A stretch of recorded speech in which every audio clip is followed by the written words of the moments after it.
The original randomized double-blind controlled trial of diet and eczema found that cutting out eggs, chicken, milk, and beef significantly improved eczema in 70% of the kids that completed the study.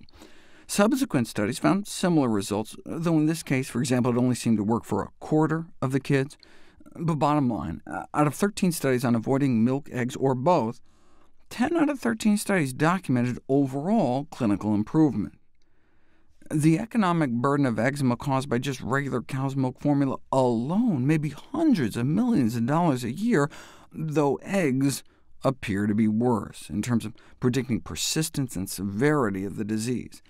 Sensitization to egg white and cow's milk can occur even in breastfed infants, though, and so presumably the source of the exposure is the passage of egg and cow proteins through the mother's milk, but you don't know until you put it to the test. New mothers were randomized to cut out eggs, cow's milk, and fish from their diet during the first 3 months of breastfeeding after giving birth, or to continue their regular diet. And indeed, the infants of mothers who cut out the eggs, milk, and fish were significantly less likely to have eczema by age 6 months, though after that age, the decreased rates of eczema in the no eggs, milk, or fish group was no longer statistically significant. Follow those same kids out to 4 years, though, and those whose moms cut out the eggs, milk, and dairy for just 3 months while breastfeeding had significantly lower eczema rates even years later. Consuming that hypoallergenic diet during breastfeeding cut childhood eczema rates in half.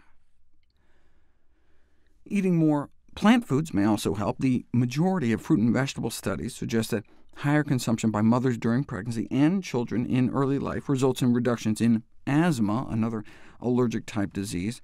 Maybe it's the phenolic phytonutrients in plants that are helping, supported by evidence that certain vegetarian diets appear to alleviate the severity of skin diseases in adults with eczema, though if you look at that citation, it was a very strange diet. They found striking benefits in terms of reducing the severity of eczema, and even 2 months after they went off the diet, they were still doing better than when they started.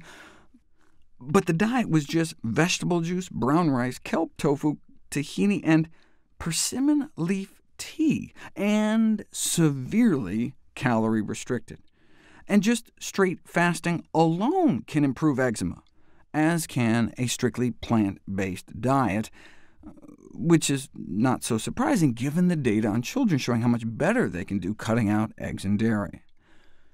In spite of these data, dermatologists and pediatricians have for many years denied the role of food in eczema, even though as many as 80% of kids may benefit cutting out milk and or eggs, regardless of what the various allergy tests showed. You can't necessarily tell if diet is going to help until you yourself put it to the test in your own body, and that's what parents are doing.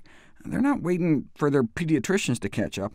75% of parents with eczema-stricken kids have tried some form of dietary exclusion, most commonly cutting out dairy and eggs, though only about 40% of parents who tried it feel that it worked.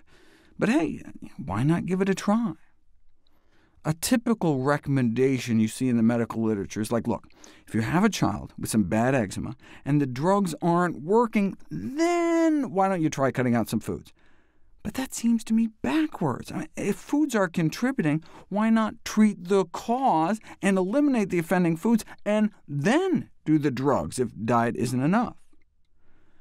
Now, there are some pretty nutty eczema diets out there, like the so-called few foods diet, excluding everything except like lamb, potatoes, Rice Krispies, broccoli, and pears.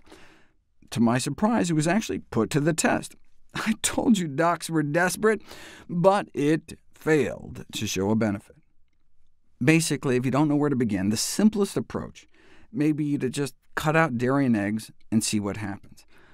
That's a controversial recommendation, though. Avoiding fish, beef, eggs, and dairy without medical supervision, that might trigger malnutrition-related pathology. What? I checked out that citation, and it's just another article making an unsupported claim. Now, if you exclude everything, like 99% of your diet is rice milk, well, then obviously that's completely insufficient. But for most parents, the number one thing they add to their child's diet for eczema is vegetables, and the number one thing they cut down on is junk food. And I don't think we have to worry about a junk food deficiency.